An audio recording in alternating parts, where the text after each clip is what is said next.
తిరుమల శ్రీ వెంకటేశ్వర స్వామి వారిని పలువురు రాజకీయ న్యాయ సినీ ప్రముఖులు దర్శించుకున్నారు. వీఐపీ బ్రేక్ సమయంలో సినీ తారలు ప్రజ్ఞా జైస్వాల్, మంచులక్ష్మి, హీరో సుమన్, తెలంగాణ హైకోర్టు న్యాయమూర్తి సివి భాస్కర్, ఇక BRS MLA Gangula Kamalakar, TDP ఎమ్మెల్యేలు కన్నా లక్ష్మీనారాయణ, గుమ్మనూరు జయరాం, భూమా అఖిలప్రియ, గణబాబులు వేర్వేరుగా కుటుంబ సభ్యులతో కలిసి స్వామివారి సేవలో పాల్గొని మొక్కులు చెల్లించుకున్నారు. ఇక దర్శన అనంతరం రంగనాయకుల మండపంలో వేద పండితులు వేద ఆశీర్వచనం అందించగా ఆలయ అధికారులు స్వామివారి తీర్థప్రసాదాలు అందజేసి పట్టు వస్త్రాలతో సత్కరించారు.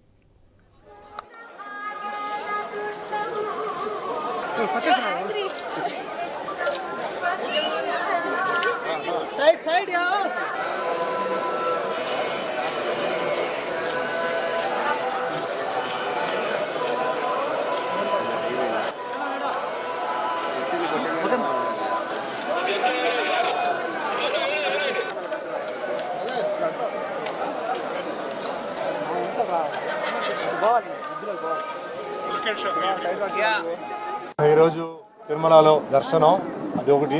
ముఖ్యంగా మా అభిమాని నారాయణ గౌడ్, ఈయన పుట్టినరోజు, ఆయన యూనివర్సిటీలో ఆయన పిహెచ్డి చేశారు. సో ఈరోజు బర్త్డే సార్ మీరు రండి అంటే ఆయన దర్శనం కూడా చేసుకుంటే ఆ పుణ్యం కూడా నాకు దొరికింది. సో మీ అందరికీ తెలుసు, మొన్న జరిగిన ఎన్నికల్లో ప్రజలు తీర్పు ఇచ్చారు, మంచి తీర్పు ఇచ్చారు. సో దాంట్లో ముఖ్యంగా తెలుగుదేశం పార్టీ అధినేత శ్రీ చంద్రబాబు నాయుడు గారికి అవకాశం రావడం, అలాగే పవర్ స్టార్ పవన్ కళ్యాణ్ గారికి కూడా అన్ని క్లీన్ స్వీప్ రావడం, అలాగే బీజేపీకి కూడా రావడం, ఒక కొత్త మలుపు, కొత్త ట్విస్ట్ పాలిటిక్స్లో.